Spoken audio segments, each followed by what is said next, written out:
नमस्ते। फेरि पनि पुनः आज पनि त्यही क्लासलाई कन्टिन्यू गर्छौँ हामी अघिल्लो लेक्चरकै। अघिल्लो लेक्चरमा डिफ्युजन अनि ओस्मोसिसको बारेमा केही जान्यौँ। तब आज त्यसैलाई कन्टिन्यू गर्ने क्रममा ओस्मोसिसमा अघिल्लोचोटि सेलबाट पानी बाहिर गयो भने सेल छ बाहिर हामीले केही एउटा सोलुसनमा सेललाई डुबाइदियौँ भने यसको कन्सन्ट्रेसन बढी छ भने सेलबाट बाहिर पानी आउँछ, एक्जोअस्मोसिस। यदि सेललाई राख्यो तर यो सोलुसनको कन्सन्ट्रेसन थोरै छ भने इन्डोअस्मोसिस। यो बारेमा हामी कुरा गरेका थियौँ, त्यसलाई आज हामी कन्टिन्यू गर्दै आजको मुख्य हाम्रो आजको टपिकमा चाहिँ त्यस्तै अब हिजो ओपीको कुरा गऱ्यौँ भने अब टर्गर प्रेसर अनि त्यसपछि लगायत डिपिडी, वाटर पोटेन्शियल लगायतका कुराहरू आजको लेक्चरमा हामी गर्नेछौँ। सुरु गरौँ। टिपी यसलाई हामी टर्गर प्रेसर भन्छौँ। टर्गर प्रेसर भनेको के हो त?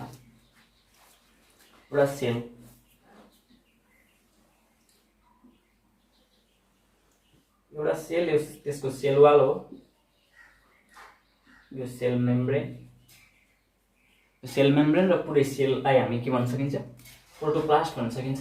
यो पुरै प्रोटोप्लास्टले चाहिँ सेल वालमा एक्जर्ट गर्ने आफ्नो प्रोटोप्लास्टले सेल वालमा जुन एक्जर्ट गर्छ त्यो प्रेसरलाई चाहिँ हामी टर्गर प्रेसर भन्छौँ। मतलब के रहेछ? प्रेसर एक्जर्टेड बाइ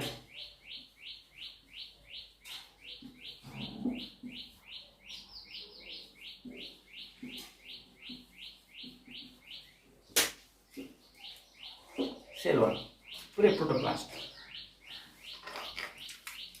यो पुरै प्रोटोप्लास्ट भयो। इन्टायर सबै कन्टेन्टहरू कम्बाइन गरेर सेल मेम्ब्रेनले कभर गरेको।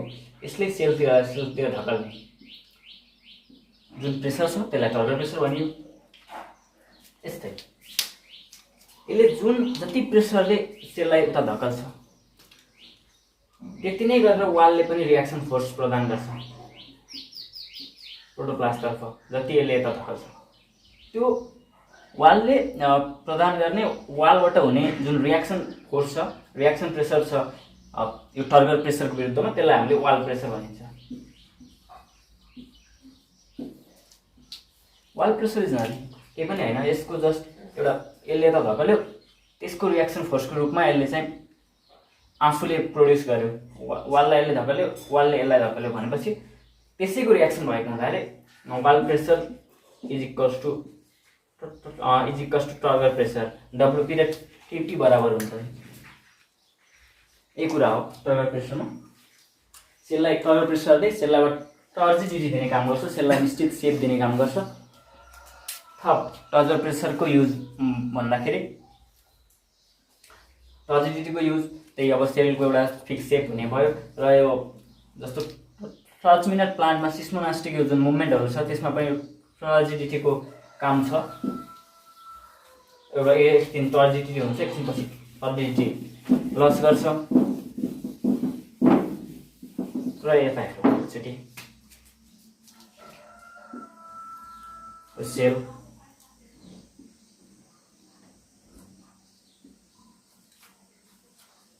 सेललाई हामीले एउटा प्योर सल्भेन्टमा प्योर वाटरमा राख्थ्यौँ। यो प्योर वाटर छ, यो सेल छ, सेलभित्र कन्सन्ट्रेसन छ।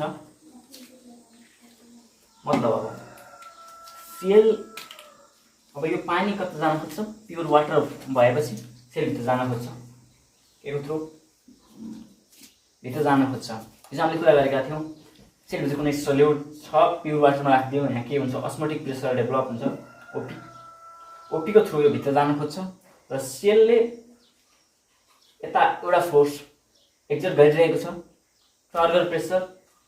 टिपीले ओपीले यता धकालिरहेको छ, टिपीले बाहिर लखेटिरहेको छ। फेरि दुईटा, यता ओपी यता टिपी। हेरौँ, सेलबाट पानी भित्रको जानको लागि ओपी धेरै भए त भित्र जान्छ।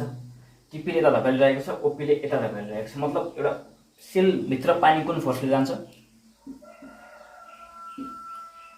ओपीमा टिपी घटाइदिने।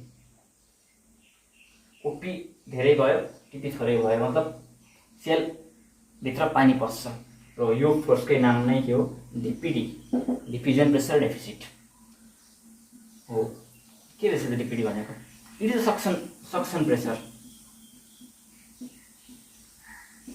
यसले गर्दा पानी भित्र गयो। It is a driving force.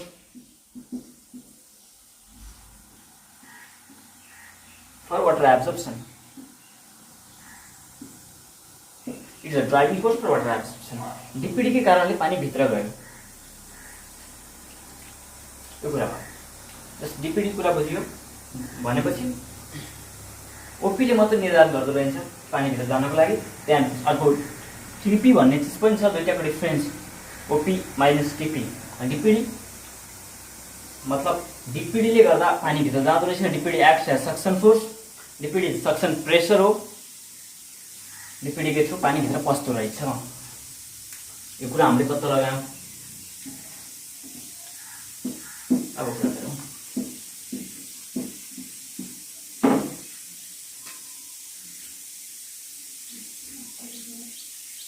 दुईवटा सेल छ, सेल ए छ, सेल बी छ।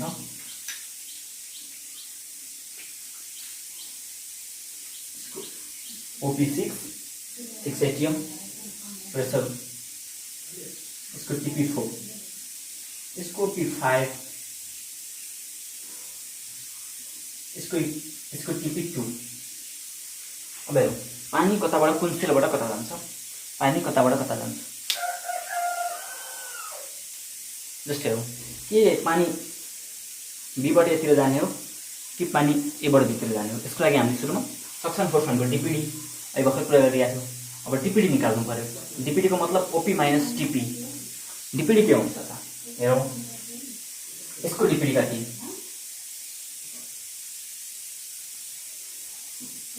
6 माइनस 4। इसको डिपिडी कति भयो? 2। इसको लागि 5 माइनस 2। इसको लागि 3। सक्सन फोर्स हो। कसले धेरैले तान्यो, कसले बढी फोर्स लगायो।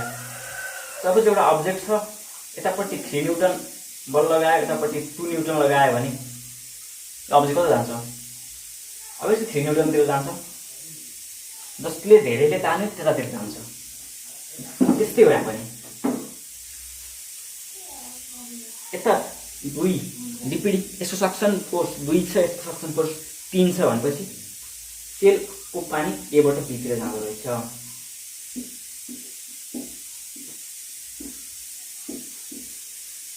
From A to B. अब ओस्मोटिक प्रेसर मात्र हेरेर यसको ओस्मोटिक प्रेसर धेरै छ, बीबाट एतिर जान्छ भन्ने होइन। कुरा बुझ्नुभयो? केबाट जाँदो रहेछ? थोरै डिपिडीबाट धेरै डिपिडीतर्फ। Water move from region of lower DPD to the region of higher डिपिडी।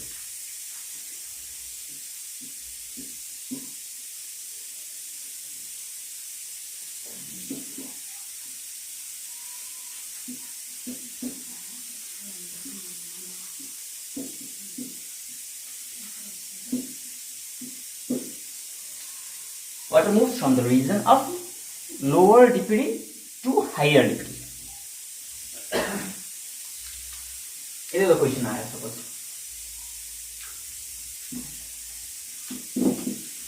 What question?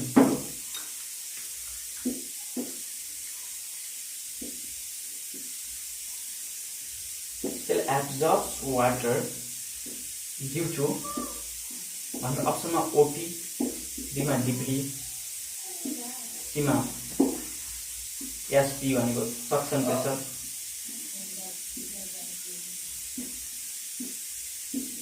र D मा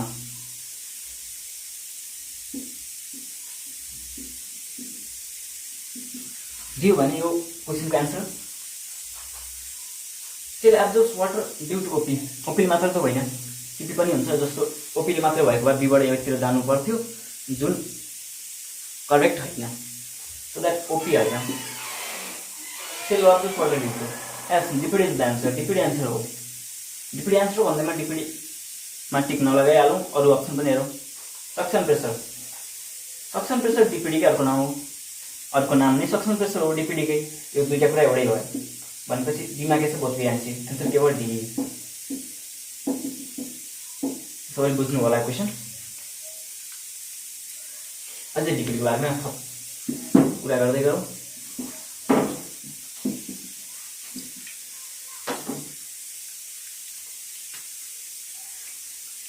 डिपिडी चाहिँ ड्राइभिङ फोर्स। सानो डिपिडीबाट धेरै डिपिडीमा पानी जान्छ भनेपछि हामीलाई त मुख्य प्लान्ट वाटर रिलेसनको कुरा के हो? रुखमा पानी चढाउने हो लिफसम्म। त्यस जानको लागि सबभन्दा धेरै डिपिडी के हुनु पर्यो? अथवा सबभन्दा थोरै डिपिडीबाट धेरै डिपिडीसम्म रेन्ज होला। मतलब सबैभन्दा प्लान्टमा सबभन्दा थोरै डिपिडी कहाँ हुनु पर्यो? रुटमा। त्यसबाट अलिकति बढ्दै जानु पर्यो र म्याक्सिमम केमा हुनु पर्यो? मेजोफिल सेल, लिफको सेल। यो order of DPD in a plant.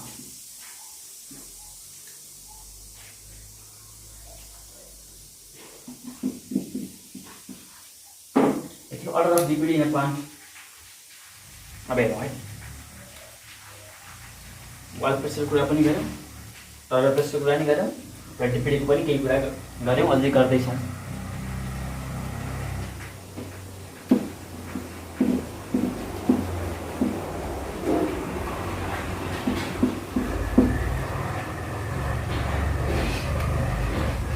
Solution maybe त्यसलाई 3 तरिकाको सोल्युसन राख्नु मिल्छ। एउटा हाइपरटोनिक सोल्युसन,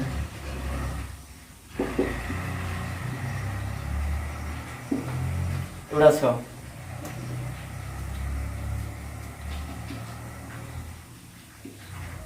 हाइपोटोनिक सोल्युसन, अर्को आइसोटोनिक सोल्युसन। हाइपरटोनिक सोल्युसनमा के हुन्छ? हाइपरटोनिक मतलब सेललाई जेमा राखिन्छ त्यो सोल्युसनको कन्सन्ट्रेसन के छ? धेरै छ। त्यस्तो भयो भने त्यसलाई के भन्छ? Hypertonic solution. अब कुरा गरौँ, सेललाई हाइपरटोनिक सोल्युसनमा राख्दाखेरि के होला?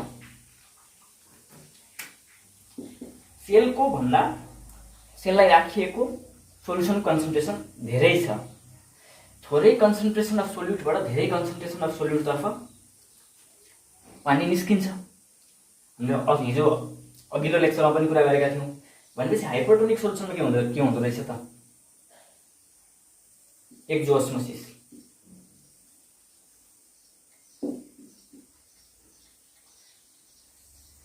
पानी बाहिर निस्क्यो। त्यस्तै हाइपोटोनिकमा एक्जोसिस अकर्स भएपछि पानी बाहिर निस्क्यो। हाइपोटोनिक सोल्युसनमा के हुन्छ? त्यही सोल्युसनमा सेललाई जेमा राखिएको थियो, यसको कन्सन्ट्रेसन झन् बढी छ, सेलको झन् बढी छ त्यो हामीले राखेको सोल्युसनमा भन्दा। अथवा प्योर वाटरमा राखियो भने पानी कता जाने भयो? भित्र जाने भयो। यस्तो कन्डिसनमा के हुन्छ? इन्डोस्मोसिस। अनि के हुन्छ? सेल सोइल्स, प्रोटोप्लाज्मको साइज ठुलो हुने भयो, पानी भित्र गयो। आइसोटोनिकमा नथिङ ह्यापन्स, किन दुईटै बराबर छ।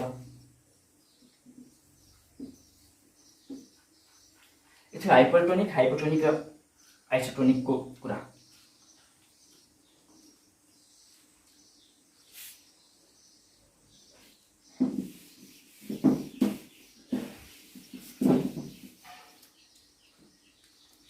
हामी पढाएको डिपिडी भनेको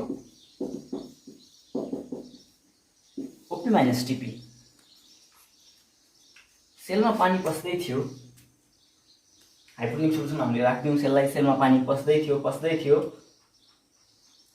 र प्लान्ट सेल थियो।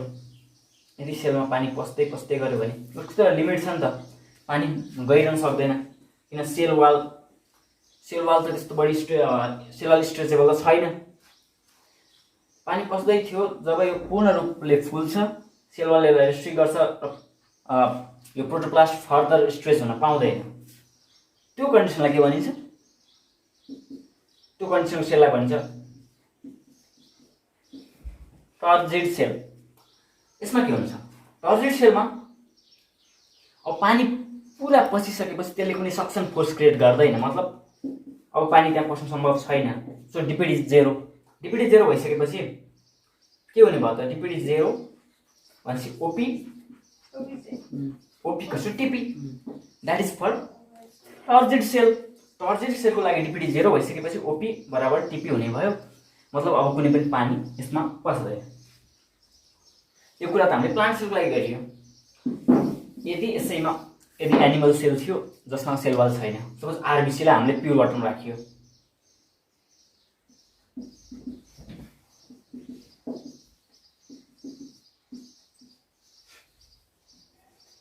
आरबिसीलाई यदि हामीले प्योर वाटरमा राखियो भने आरबिसीको त सेल वाल छैन, प्योर वाटरमा आरबिसी राखियो, यो आरबिसी हो, यो प्योर वाटर। आरबिसीको लागि यो वाटर के हुने भयो? Hypotonic solution. अब पानी भित्र जान्छ, पानी भित्र त पस्छ, पसिरहन्छ। अब यो कति बेला रोकिन्छ त? यसको सेल वाल त छैन, यो तब रोकिन्छ जब आरबिसी फुट्छ। So RBC breaks down.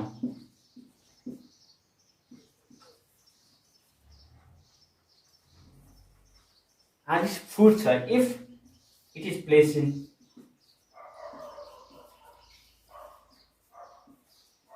यही क्वेसन धेरैचोटि मेडिकल एन्ट्रान्स एक्जाममा सोधिसकेको छ। What happens when a human RBC is kept in pure water? धेरै पटक सोधिसकेको प्रश्न हो, याद राखौँ। इन्डोस्मोसिसको कारणले यो फुट्ने रहेछ। टर्जिड सेलको बारेमा त कुरा गऱ्यौँ। अब थप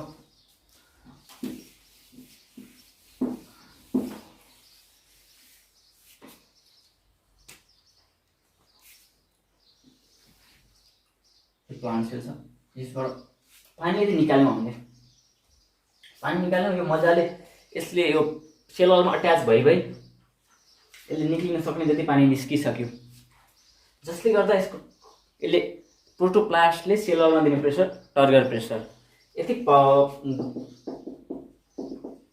छ भने हामीले यसको त्यो टिपीलाई केही थियो, केही अमाउन्ट थियो भने पानी यतिसम्म निकालिदियो, घटाउँदै घटाउँदै घटाउँदै टिपीलाई जेरो बनाइयो हो।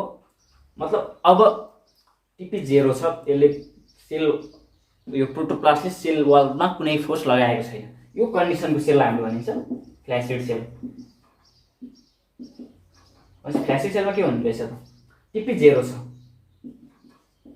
मतलब डिपिडी इक्वल्स टु ओपी हुने रहेछ। त्यस लगत्तै यो फ्ल्यासिड सेललाई हामीले लगेर प्योर वाटर अथवा हाइपोटोनिक सोल्युसनमा राखियो भने यो सेल सोइल हुन सुरु गर्छ। यो फ्ल्यासिड सेल।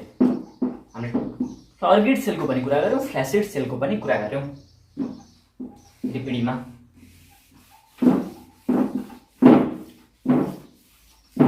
डिपिडी के रहेछ? सक्सन प्रेसर क्रिएट गर्ने, पानीलाई माथि लैजाने एउटा ड्राइभिङ फोर्स रहेछ। डिपिडीकै कारणले गर्दा रुखमा पानी चढ्छ। डिपिडीको जस्तो मेजोफिल सेल्सको डिपिडी सबभन्दा हाई भएपछि रुटबाट त्यहाँ त्यहाँ त्यहाँ गर्दै गर्दै स्टिम रुटबाट स्टिम हुँदै मेजोफिलसम्म पानी पुग्छ। एउटा अघिकै डिपिडीहरूमध्येकै हाइपोटोनिक आइसोटोनिक सोल्युसनहरूकै एउटा क्वेसन गरौँ, अहिले अझै क्लियर होला। क्वेसन छ, what happens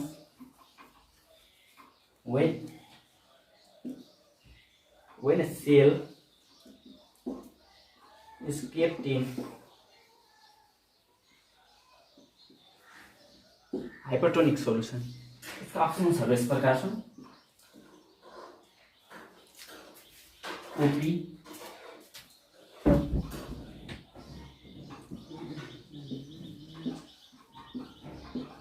will increase,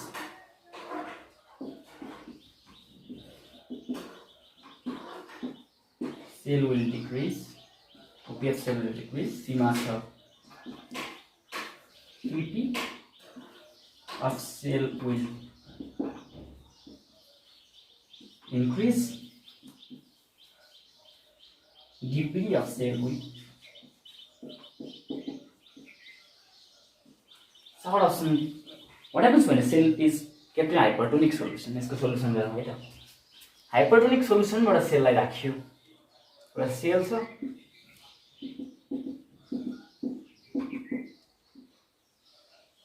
hypertonic सोल्युसनमा राखियो। हाइपरटोनिक सोल्युसनमा सेललाई राख्दाखेरि के हुन्छ, एक्जोस्मोसिस मतलब पानी बाहिर आयो सेलबाट। यसको answer OP of the cell will increase, OP of the cell will decrease भनिरहेको छ। के आन्सर हुन सक्ला? ओपी बढ्छ ओपी घट्छ भनिरहेको छ। यो फर्मुला नि थाहा छ हामीलाई। ओपी बढ्ला ओपी घट्ला। ओपी केही पनि हुँदैन किन सोलिडको मुभमेन्ट नै छैन, उमा पानी निस्केको छ। OP is due to solute, osmotic pressure सल्युटको कारणले हुन्छ। यहाँ सोलिडसँगको हामीलाई कुनै सरोकार नै छैन, सो द्याट ओपी चाहिँ योमा के हुन्छ, कन्स्ट्यान्ट हुन्छ। अप्सन ए र बी एन्सर हुन सक्दैन। टिपी अफ सेल विल इन्क्रिज, के टिपी बढ्ला त? यसै पानी निस्किरहेको छ, पानी निस्केर टिपी कताबाट बढ्नु? इन्डोस्मोसिस भएको भित्र छिरेको भए टिपी बढ्न सक्थ्यो, टिपी बढ्दैन। यो पनि एन्सर भएन, फर्स्ट पनि एन्सर भएन, सेकेन्ड थर्ड पनि एन्सर भएन। यसरी इलिमिनेसन गरेर डी त एन्सर भयो, पुरा अब डी पनि एन्सर भयो। डी अब हेरौँ, डिपिडी भनेको ओपी माइनस टिपी। हेरौँ त्यहाँ ओपी त कन्स्ट्यान्ट छ, ओपी त बढेको पनि छैन घटेको पनि छैन। यो टिपीलाई हेरौँ, पानी बाहिर निस्क्यो, पानी बाहिर निस्किँदाखेरि टिपी घट्यो, नेगेटिभ भ्यालु घट्दाखेरि अगाडिको बढ्ने भयो, मतलब डिपिडी त बढ्यो। डिपिडी किन बढ्यो? ओपी बढेर होइन कि टिपी घटेर डिपिडी बढ्यो, यो कुरा बुझौँ। डिपिडी बढ्यो, ओपी बढेर होइन टिपी घटेर चाहिँ डिपिडी बढ्यो हो। डिपिडी अफ सेल विल इन्क्रिज, सेलको डिपिडी बढ्यो। यसलाई लगेर हाइपोटोनिक सोल्युसनमा राखिदिने हो भने सेलभित्र पानी छिर्छ, फेरि सोइल हुन थाल्छ। हो यो क्वेसनको एन्सर यही थियो, सबैले बुझ्नु पनि भयो होला। यसपछि हामी थोरै वाटर पोटेन्सियल बारेमा पनि कुरा गरौँ।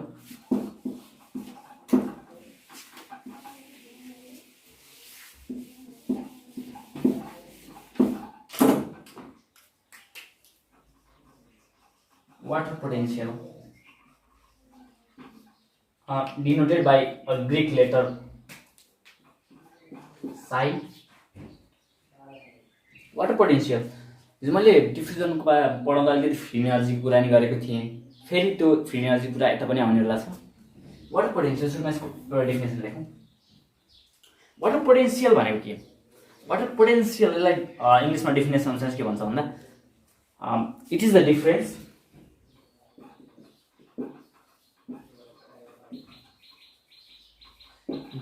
between the free energy of water in a system and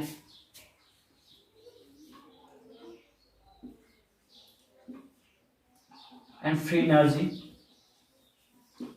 of pure water at atmospheric pressure। यो डेफिनेसनले के भन्यो भन्ने कुरा बुझ्यौँ है त। Is the difference between the free energy of water in a system. एउटा सिस्टममा भएको वाटरको फ्री एनर्जी बाट प्युर वाटरको फ्री एनर्जी घटाउने। हिजो कुरा गरिएको थियो फ्री एनर्जी के को बढी हुन्छ? जसमा धेरै कन्सन्ट्रेसन छ त्यसको फ्री एनर्जी धेरै हुन्छ। वाटरको कन्सन्ट्रेसन प्युर वाटरमा नै धेरै हुन्छ सल्युसनमा भन्दा।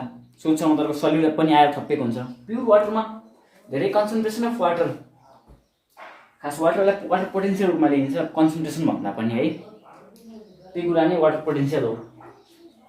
वाटर कन्सन्ट्रेसन त्योमा बढी हुने भएपछि वाटर फ्री एनर्जी प्युर वाटरमा धेरै हुने भयो।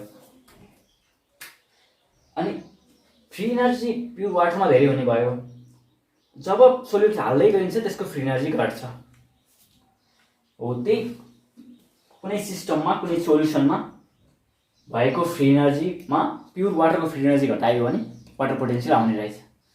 वाटर पोटेन्सियल भ्यालु के हुन्छ? Water potential value of for pure water equal to 0 र maximum. Water potential maximum free energy pure वाटरको लागि सबभन्दा धेरै हो र 0 किन भयो भन्दाखेरि अब यो डेफिनेसन अनुसार free energy of water in A system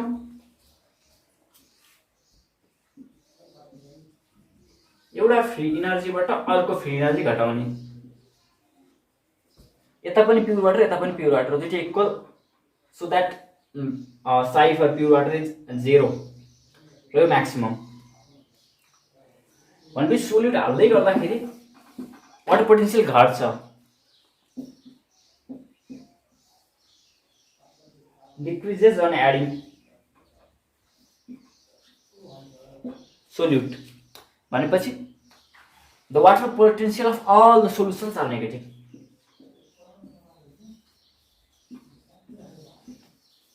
the water potential of all the solutions are negative यसको भ्यालु सानो भ्यालुबाट ठुलो भ्यालु घटाएपछि भ्यालु त नेगेटिभ नै आउने भयो र म्याक्सिमम नै 0 भएपछि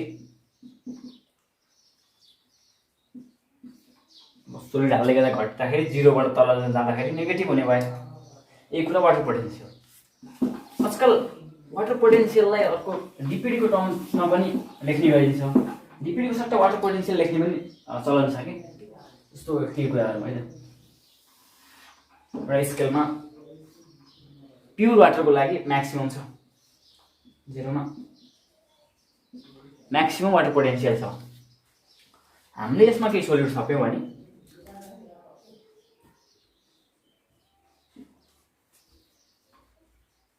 सोल्युट के एड गर्यौं भने वाटर पोटेन्शियल घट्छ वाटर पोटेन्शियल घटेर सपोज यतासम्म पुग्यो अनि सल्भेन्टको प्योर सल्भेन्टको लागि प्योर वाटरको लागि डिफ्युजन प्रेसर पनि म्याक्सिमम हुन्छ सोल्युट एड गर्दै गर्दाखेरि डिफ्युजन प्रेसर पनि घट्यो वाटर पोटेन्शियल पनि घट्यो यहाँनेर पुग्यो है त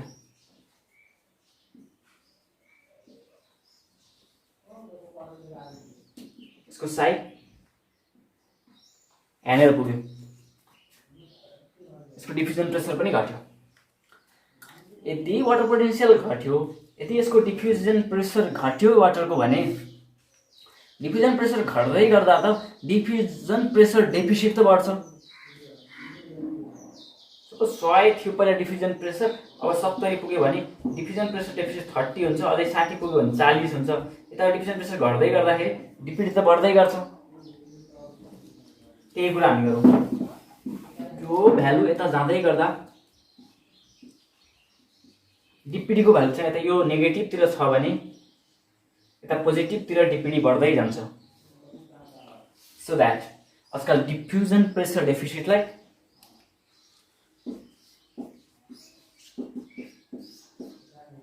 माइनस साइ लेख्ने चलन पनि छ यो एक्चुअली यस्तो कुरो बुझ्दाखेरि आज इस वाटर पोटेन्शियल आजको क्लासमा अस्मोटिक प्रेसरका केही एक्जोस्मोसिस एन्डोस्मोसिस हाइपोटोनिक सोल्युसन टिपी डीपीडी तथा वाटर पोटेन्शियलको बारेमा केही नलेज हासिल गर्यौं थप यस लेक्चरको थप अरु कन्टिन्युएसनको लागि च्यानल सब्स्क्राइब गर्नु होला लाइक कमेन्ट गर्दै गर्नु होला र नयाँ भिडियोहरु फेरि पनि आउनेछ आजको लागि धन्यवाद।